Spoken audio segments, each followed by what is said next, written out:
you can begin taking your seats. Thank you. Thank you.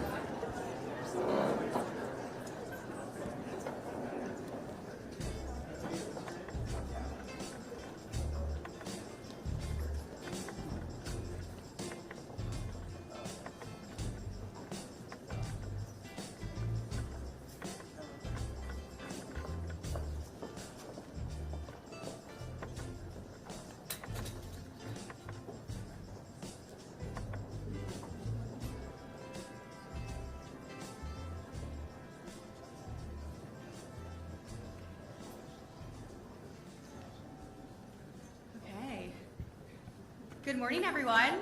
Welcome to the Department of Health and Human Services. We want to thank the students, representatives of medical schools, and leaders from prominent healthcare organizations who are joining us today for today's special announcement. We also want to thank members of the media in advance. So now, please welcome our Secretary of Health and Human Services, Robert F. Kennedy Jr. Thank you.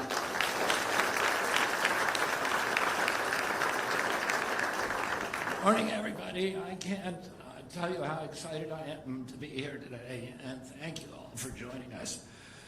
Today we mark an historic announcement delivering the solution to a problem the American Medical Association first identified 60 years ago when my uncle was president. Together with the Department of Education Secretary Linda McMahon, I'm pleased to announce a transformative breakthrough in medical education that will reshape as the way that we train doctors in our country and deliver on President Trump's promise to end the chronic disease epidemic in America.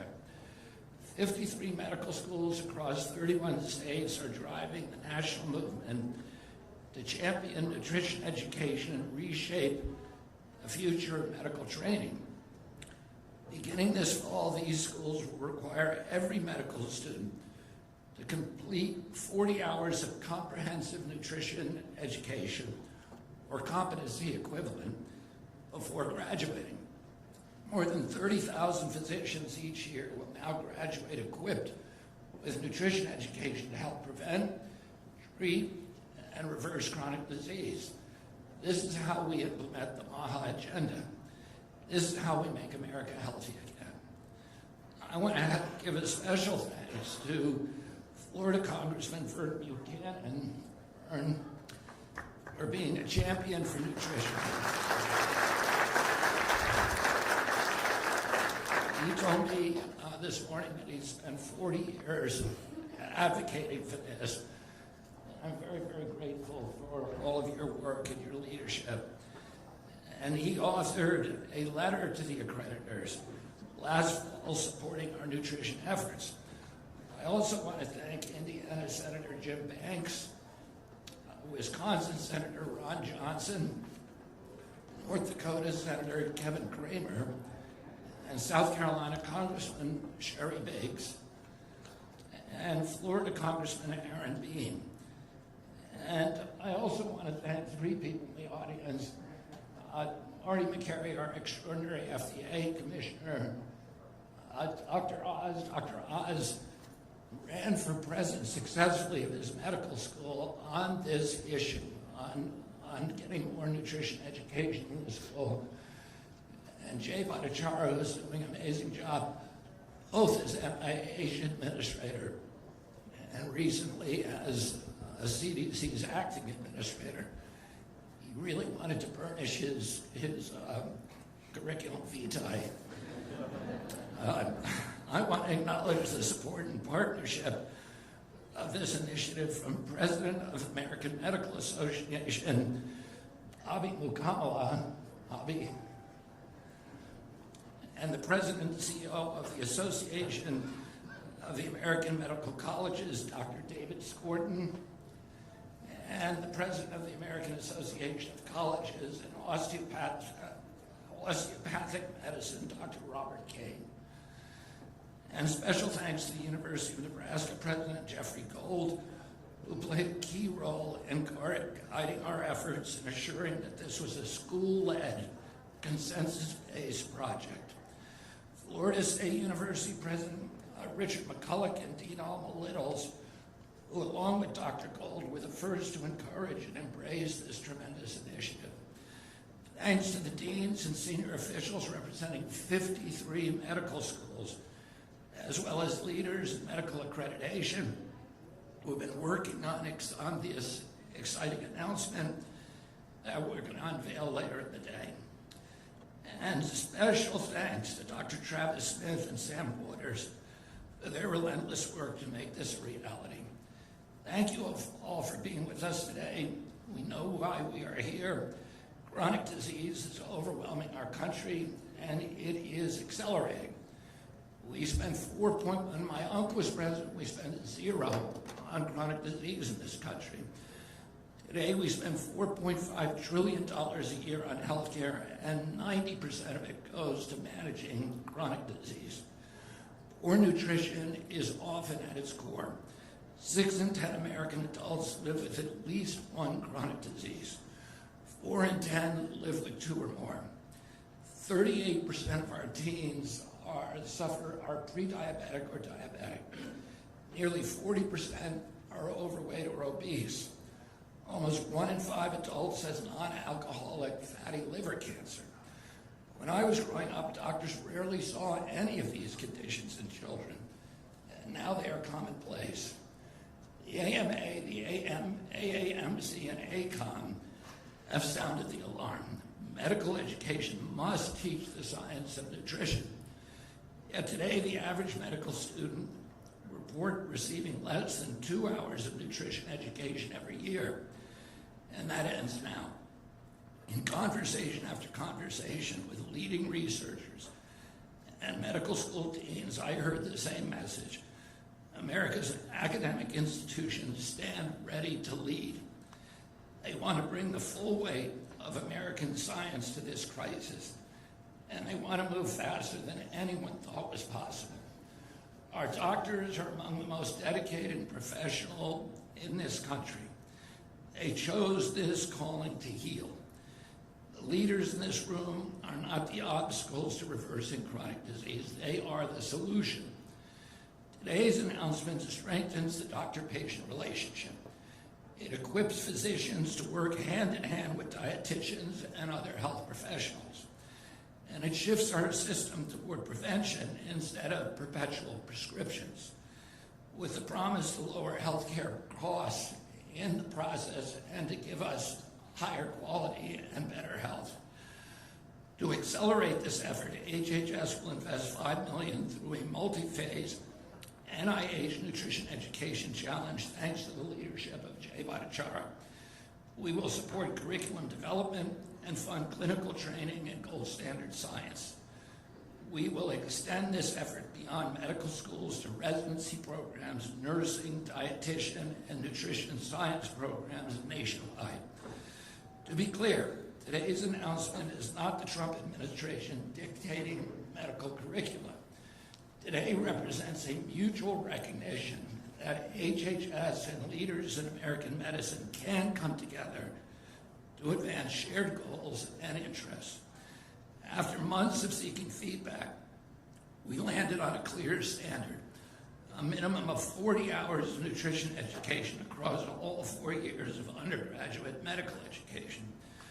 For schools that felt competency-based learning was a better benchmark for mastery, we partnered with national experts and those medical schools to build a framework grounded in gold standard science. 71 evidence-based competencies across 10 domains.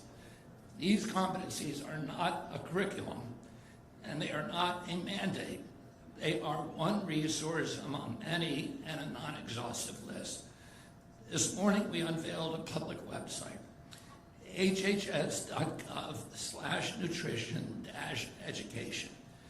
That's hhs.gov/nutrition-education. If you visit this website, you can see whether your alma mater or the medical school you're considering is on the list. And you can click through to see medical school commitments and their plans for putting nutrition in the classroom.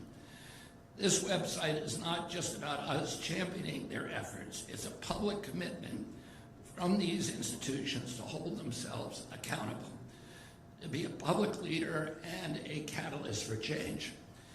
Additionally, the HHS Office of the Assistant Secretary for Health, led by Admiral Brian Christine, will soon require the more than 5,000 officers in the Commissioned Corps of the U.S. Public Health Service to complete continuing nutrition education as part of their professional requirements.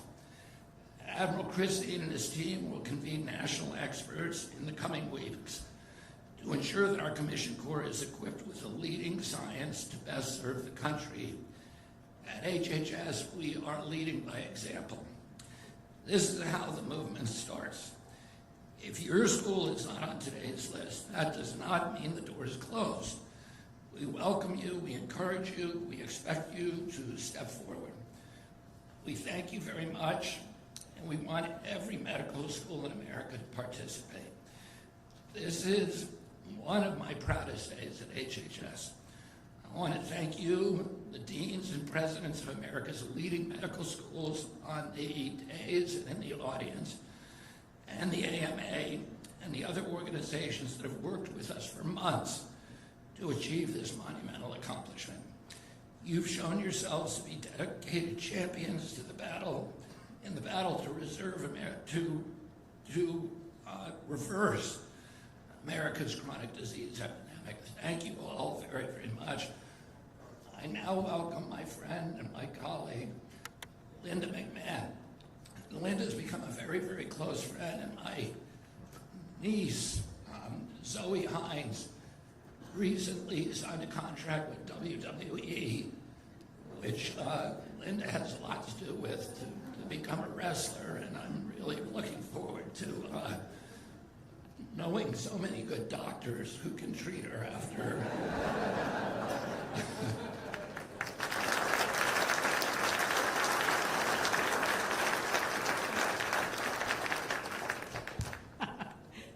Not the segue I expected. But then we never know with Secretary Kennedy, so thank you so much, Bobby. It's a pleasure for me to be here this morning.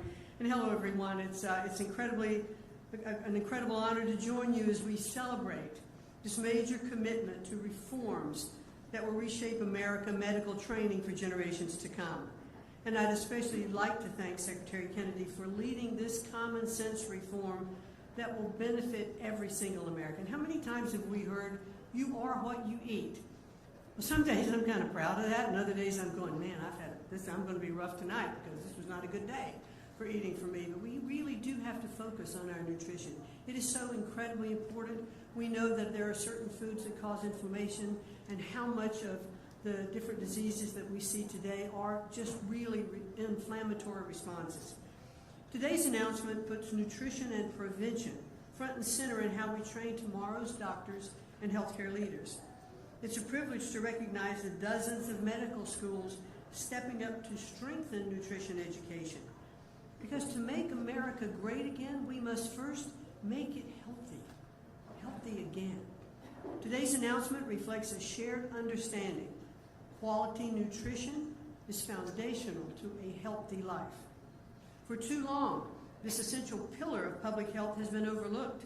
Diet-related chronic diseases contribute to roughly 1 million deaths each year and impose enormous economic and emotional costs on our population. And a staggering 14.7 million school-aged children today suffer from obesity. On average, medical schools have required only about 2 hours of nutrition education to earn a diploma. 2 hours. All despite strong evidence indicating that nutrition is a powerful tool for preventing disease. Even more striking, a recent study found that a staggering 75% of U.S. medical schools have no required clinical nutrition coursework. This isn't a minor training issue. It's an institutional barrier to better health outcomes, and we today have the power to fix that, and as Bobby said, today we are moving forward. Thankfully, President Trump's MAHA mission has taken hold across this great nation. Secretary Kennedy and I have jointly urged medical education associations to study the best ways to elevate nutrition in their programs. In Congress, members from both parties have called for stronger nutrition competencies in medical education. And today, dozens of institutions, many of whom represented today, have pledged their commitment to make comprehensive nutrition education a graduation requirement, a full 40 hours, as Bobby mentioned earlier, or competency equivalent, starting this fall. So we're not wasting time, starting this fall. We respect the independence of medical schools and accrediting bodies, and the Department of Education will never mandate curriculum. That's not our job. But we can and will spotlight promising evidence-based models, convene leaders who are improving health outcomes, and celebrate institution-driven curricular reforms that are reforming medical education. And while these commitments are groundbreaking, they're also rooted in just plain common sense. From adding required nutrition hours to integrating competencies across all 4 years and revising assessments, these actions promise real progress toward our shared goal of a healthier America. I want to thank each school for your leadership in studying this issue and implementing these changes. I appreciate everyone involved, from faculty to policymakers, for your work as we make America healthy again. Your dedication to evidence-based nutrition education and strong partnership will deliver a healthier future for every single American. For those children today that we're seeing starting school, going to middle school, on to high school, and into higher education, let's make sure this generation doesn't get lost and left out with this strong nutritional refocus. And now it's my honor to introduce Dr. Bobby Mukamala, President of the American Medical Association, to talk more about this announcement. So thank you and welcome, Bobby.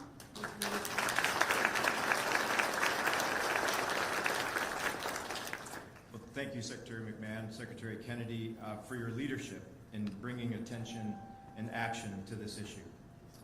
For too long, nutrition has been treated as an elective in medical education, a few hours here and there, as you just heard. Considering how important what we eat is for our health, it should be a basic foundational training because it impacts every one of our patients. So at the AMA, we know that improving the health of our country means more than breakthrough drugs and new technology. It means giving physicians the tools to help patients prevent disease in the first place. The science is pretty darn straightforward. Poor diet, highly processed foods that are high in sodium and added sugar is one of the drivers of chronic disease, diabetes, heart disease, obesity, and even some cancers. And yet, many physicians receive very little formal training on nutrition. That's not because doctors aren't interested. It's because these priorities in medical education need updating, and that's what you're going to hear here today. The good news is that change is here. As we'll hear today, there's real momentum to bring practical, evidence-based nutrition education into medical schools and residency training. Medical schools are rethinking their curricula. Health systems are starting to embrace the idea that food is medicine. Policymakers are focusing on prevention. Let me be clear, this isn't about turning doctors into dietitians who are critical to taking care of our patients. It's about making sure that physicians feel confident having productive conversations with patients about nutrition, conversations that can truly change lives. I see this in my own practice. Patients are starting to ask me about food, weight, metabolic health, and I'm an ear, nose, and throat doctor. It's not being a primary care physician that's getting these questions to me. That tells us something. Every specialty needs a basic understanding of how nutrition affects health, and places like my hometown of Flint, Michigan, need to focus on getting access to real food. Recently, after 25 years in practice, I became certified in lifestyle medicine because I wanted more knowledge about food and sleep and exercise impact health. But imagine how awesome it would be to have had this training begin when I was in medical school. This is that paradigm shift. So I truly believe that pairing stronger nutrition education with this national focus on prevention will make meaningful, even transformational, difference in the health of our community. So when physicians and patients learn about nutrition, we open the door to practical steps people can take right away. We move from reading and reacting about illnesses to preventing them. And the AMA is excited to help people live longer and better lives preventing disease. So thank you very much for including us in this immense, important effort. And now it's my honor to invite Dr. David Skorton up here. David.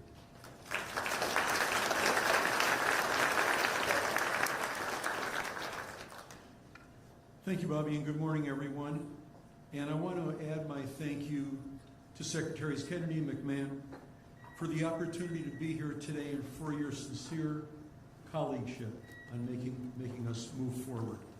We value our partnership with HHS and education in working to make nutrition a meaningful and lasting part of medical education. This is a great example of an area where alignment between government and academic medicine can drive real impact for patients. I also want to thank our AAMC member medical schools that are here today. Just quickly raise your hand if you're representing a medical school here today. You can see all these folks who are here. Yes, thank you. The Association of American Medical Colleges, marking our 150th anniversary, represents all the accredited MD granting medical schools and about 500 academic health systems and teaching hospitals. And we want to improve the health of people everywhere, and this is a very important way to do that. At the AAMC, we often take on critical efforts in tandem with others, and such is the case here today. In the case of nutrition education, I've also been very impressed with the efforts of our medical schools, and I am so privileged to be here today with many of them who just raised their hand in concert with leadership from Secretaries Kennedy and McMahon. We've made significant progress over the last years, reflected in the leadership, and I want to recognize Dr. Allison Whalen, the Chief Academic Officer at the AAMC, who has been a big part of this. Thank you for everything you've done, Dr. Whalen. Earlier last fall, Dr. Whalen put out a call to our members, medical schools, and academic health systems to reflect on where and how nutrition can be meaningfully strengthened in their curricula.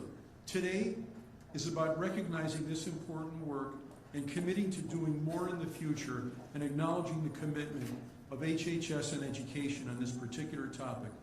I thank you, Secretary Kennedy, for the privilege of direct personal discussions that we've had. I know how important this is to you and to our leaders across the country. This will be a prominent part of all of your legacies as educators and leaders. Institutions are finding thoughtful, tailored ways to expand nutrition education, approaches that will work best for their learners, for the faculty, and most importantly, for the communities they serve. I'm very encouraged by the momentum we're seeing, and we look forward to continuing to work along with HHS and the Department of Education to build on this progress and ensure that nutrition remains an ever-evolving core part of how we train the next generations of physicians. And now it's my honor to introduce my friend and counterpart, Dr. Robert Kane, who is the CEO and president of the American Association of Colleges of Osteopathic Medicine, because together, these are the physicians who are going to make this difference. Dr. Kane.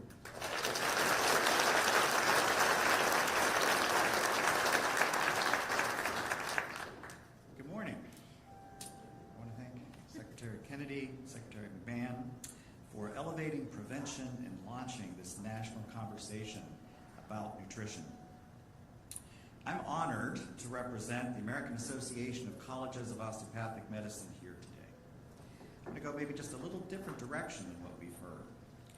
So what is osteopathic medicine for those in the room who are not familiar with it? Put simply, it's an approach to patient care that takes into account the full range of factors that affect health and how the mind, the body, and the human spirit all interact. Since 1892, osteopathic medical education has remained grounded by a simple but powerful principle that the job of the physician is to help the patient find health, not merely manage disease. We teach our students that lifestyle, environment, and social conditions influence health just as powerfully as prescriptions and procedures. Today, our colleges educate more than 38,000 future physicians in this philosophy. Nearly 30% of all U.S. medical students will become osteopathic physicians, or DOs. And our students are being educated across 73 campuses and 36 sites. And I'm going to do the same thing. Hands up for all of the deans from our schools that are here today.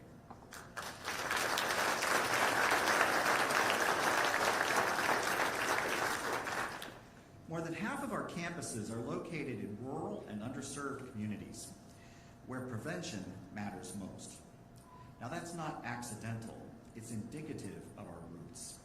The community-based education model reflects who we are, the patients we care for, and where we serve.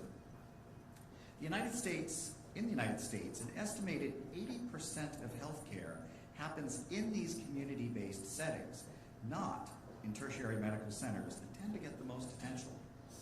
If we are serious about prevention and addressing chronic disease, nutrition must be part of the conversation in these spaces as well. Our schools have long taught nutrition, but this initiative creates an opportunity to rethink learning outcomes, to innovate, and to improve interactions with patients when care plans are being discussed. That will be a step in the right direction for patient care, and may even be a way to start to restore some trust that has been lost in medicine. While nutrition education fits naturally within the framework I've described, medical education must continue to evolve. Strengthening nutrition across the continuum from undergraduate medical education through residency and into practice is both timely and necessary. But it must be done thoughtfully. And to be successful, it needs to be integrated into a broader commitment to whole person care.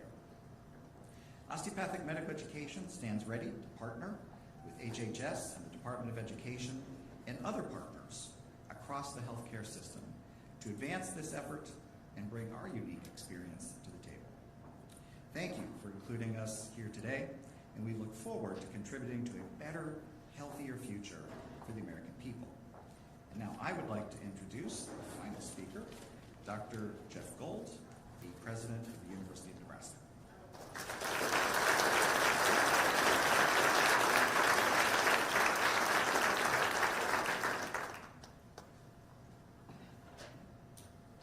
Well, good morning, and thank you so much for the opportunity to share some thoughts with you on this historic day. As you heard, I'm Jeff Gold, and I have the honor of serving as the President of the University of Nebraska. However, it is not in that role that I address you today, or I would be speaking about intercollegiate athletics. That's tomorrow. I'm not speaking to you as a former member and chair of the board of the LCME or of the ACGME that accredit undergraduate and graduate medical education, or as the dean of a medical school or the chancellor of an academic medical center. But I am speaking to you today as a parent and as a grandparent who cares deeply about the future of our nation, our children, our adults, and overall the health that we can look forward to in the future. And I am truly honored to participate today. It has always been the goal of healthcare professionals to not just treat, but to prevent disease. To prevent disease not only in individuals, but in communities, and today, across our great nation. Much of our health is a gift from our parents, that is, the genetic code that we carry, which may create risk, predisposition, or even some outcomes. But the environment and lifestyle personal decisions frequently determine the timing, the severity, and the total outcome of what that may be. The team-based system of physicians, nurses, pharmacists, therapists, and so many others work hand in hand with our patients and their families and the communities, and not just our medical schools, but our undergraduate colleges, our K-12 systems, our early childhood programs together to focus on health and wellness. And today marks a historic time that the importance of lifestyle decisions that relate to nutrition, exercise, tobacco, alcohol, sleep, and so many others will be surfaced and continue to be focused on. And please know that all of these are critical, they're all interconnected, and they're all predominantly lifestyle decisions. So today we are addressing an important component of that, which is how and what medical students learn. Evidence-based content is core to this process. As scientific discovery evolves, so does what we teach and how we teach. The future physicians of today learn best from a combination of didactic learning in the classroom, from experienced instructors, physician faculty, biochemists, nutritionists, dietitians, and others. But they learn also from clinical practice observations. You know, there's an old saying as a medical student dean, students learn what they see much more than they learn what they watch in the classroom, read in textbooks, and other things. So how clinicians treat our patients, both inpatients and outpatients, is critically important. And then they learn from direct hands-on experience, and they practice, and they practice, and they practice. Sometimes they practice on me. So how their knowledge and skills are evaluated is also critically important, because that's what competency-based education is all about. You teach, they learn, and they do it over and over again, and then you measure the outcomes. And competency-based education is the state of the art. So let me give you an example, if I may. Playing a musical instrument, which I don't, just to be really clear, but let's say one wanted to learn how to play the violin. You can read all the textbooks and journal articles you want. You can watch the videos. You can go to any number of concerts and performances, meet even the best players in the world. But until you are guided and have independent practice, periodic recitals, and assessment, it doesn't really stick, and you never really become the true professional that you need to be. So the process was to identify subject content experts, to have a burning platform, which we clearly do, a critical need, and then identify the long and short-term desired outcomes. So the short-term outcomes, of course, are to enhance knowledge and skill, to enhance diagnosis, treatment of malnutrition and other lifestyle-related illnesses, to identify curricular-based content that is foundational with quality, experience, and is evidence-based, to determine the best instructional modalities, because truthfully, medical students learn differently today than they did when I was a medical student, which was roughly when the dinosaurs roamed the earth. You know, some of us can reflect on that on this great podium today. And then to measure individual, institutional, community, and system-wide outcomes. And then to rinse and repeat and repeat and repeat. And to scale this from a single learner to a community to a national system of participation. This process, given the complexity of a medical education, typically takes years to complete. It requires the partnership of the accrediting bodies of both the UME and the GME and the CME communities. And I'm proud to tell you that with the leadership of the secretaries and so many others, that this is done in a matter of months and will be implemented as early as this coming fall. So in sum, I would tell you that this is truly a historic day, and I am incredibly honored to be standing with you and to play even a very, very small role in this process. Thank you very much for this opportunity. Thank you.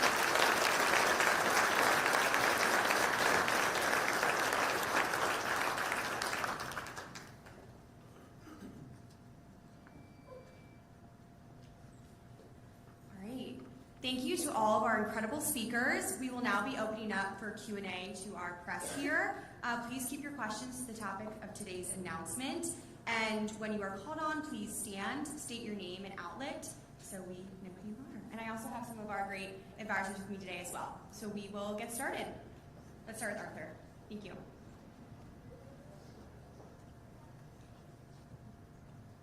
Arthur Jones, the second ABC News. Secretary Kennedy, medical experts suggest that nutrition education coupled with physical activity is key to combating the chronic disease crisis. Are there any physical activity or education components to this framework?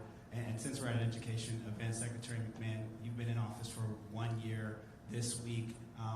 President Trump has directed to move special education services to this agency, the Department of Health and Human Services. Has that started, and can you give us an update on that?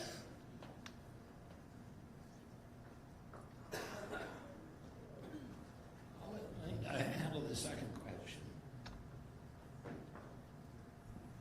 Just for clarification, the President has not ordered that any particular part of the Education Department be put in any particular agency. Those are the things that we are working through as we look to see where there is a great fit, where there will be, the best outcome, for those programs. So that is not a mandate, just for clarification for you. In terms of, we've developed a curriculum, which I think is very good here, but it's not a curriculum that is mandatory for the medical schools. It's an exemplar, it's a template that they can use or not. Each medical school will develop its own curriculum. And, what we've all agreed on is that there should be 40 hours of learning. So imagine some of them will have physical activity as part of that curriculum and some may not. We at this department are doing, and in the administration, a multi-pronged approach. We're focusing on diet here, the relationship to what we eat, to the chronic disease epidemic, and to prevention of chronic disease. But we also are very focused in this agency on increasing the physical activity of our children. One of our projects that we're working on throughout the states is encouraging the states, and I think 26 of them have already passed bell-to-bell legislation to reduce the use of cell phones in schools. And I've toured a number of these schools, and it's really miraculous what happens to the kids. There's more physical activity, and probably as importantly, the kids are talking to each other now. I went into a cafeteria the other day in Loudoun County at the high school there, and there were 600 kids in there, and they're all having conversations. None of them are looking at their lap. Our kids spend 5.5 hours a day on cell phones. And what the parents said when I asked them is they said the kids are coming home now. They're not using the cell phones in the car. And they're having dinner with their families, and they're talking to them. Hopefully they're getting outside more too. We also have the Presidential Council on Physical Fitness, which will be in schools in over 50 states by the autumn. And that is specifically focused on increasing physical fitness in our children.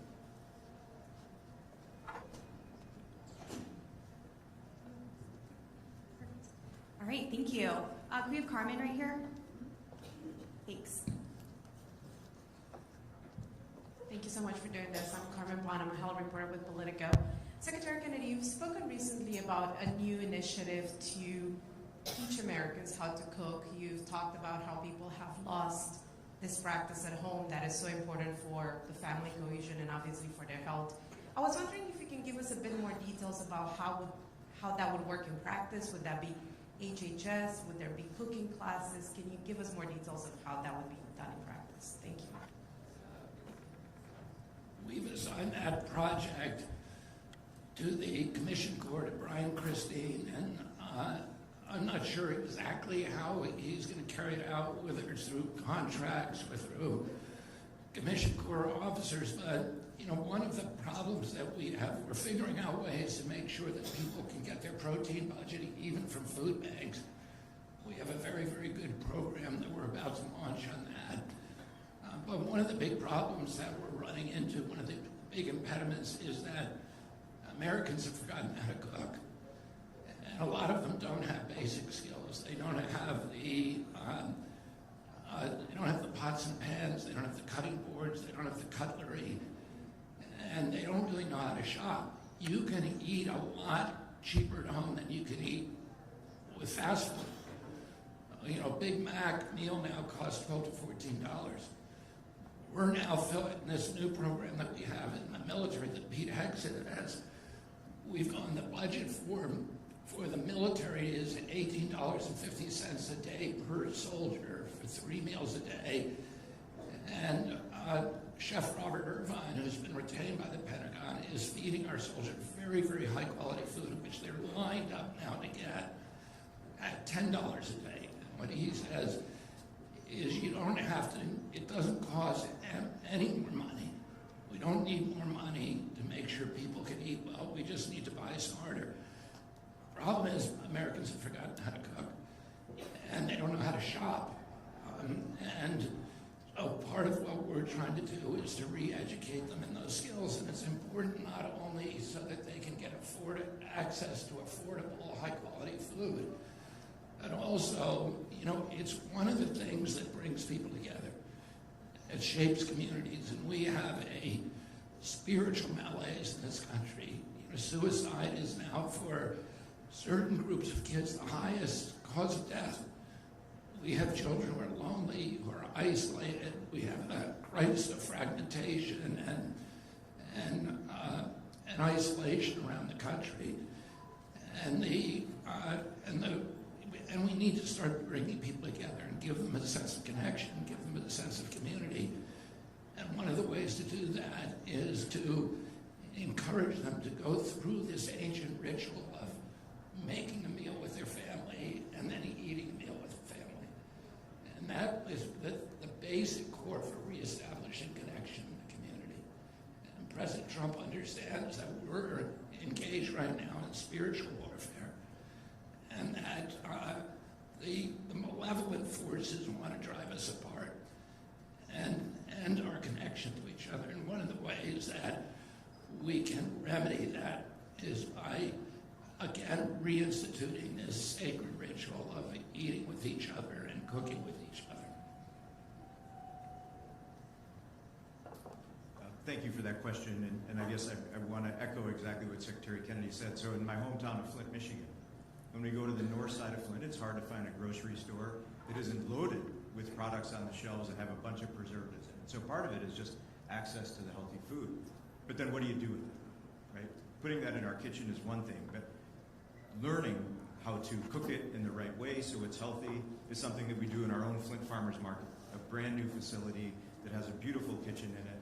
And it's when the community gets together and there's excitement about doing it. So it's not happening in our individual kitchens, but it's a cool thing to do in Flint, Michigan. It can be a cool thing to do everywhere. So access to it, knowing what to do with it, and changing the culture, I think, are critical ways to get us healthier. So thank you for that. Okay, next we have Mike here.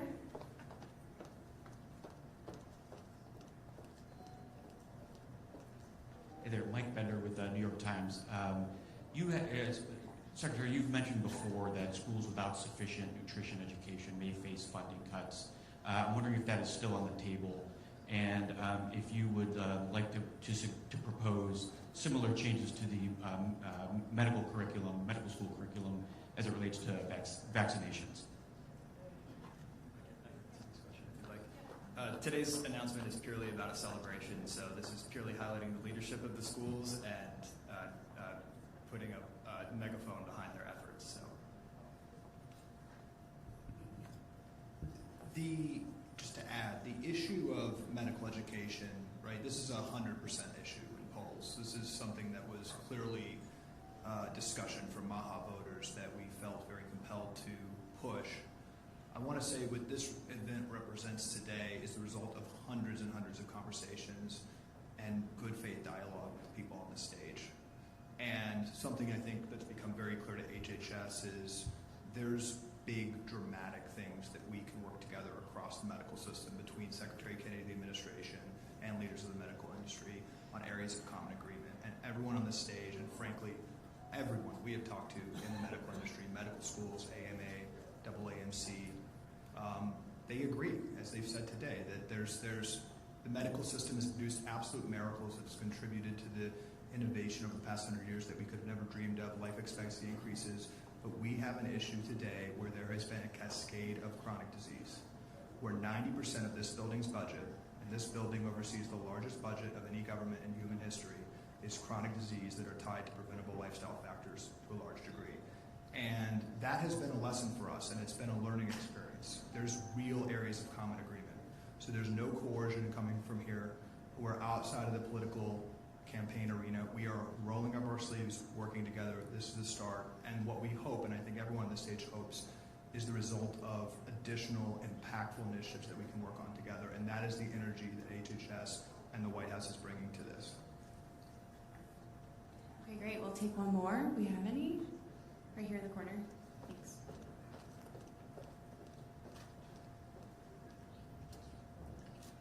Hi, Emily Rodriguez with the Center Square. So I was just wondering how much of the money being put into the nutrition program is coming from taxpayer money?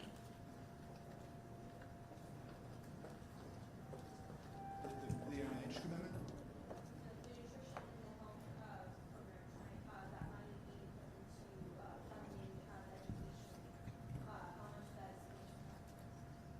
The NIH's taxpayer money, Jay Bhattacharya oversees a significant amount of medical research and money that's committed to preventing and reversing disease and making Americans healthy.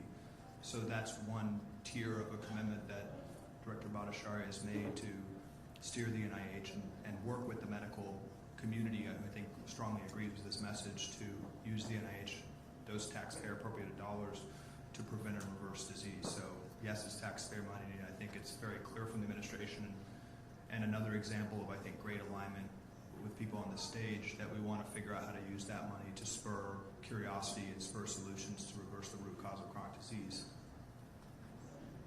Great. Thank you everyone for coming, and thank you to all of our incredible speakers. Have a great day. Thank you.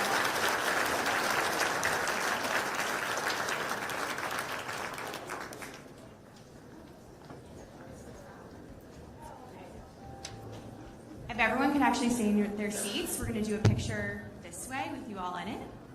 You can just hang tight.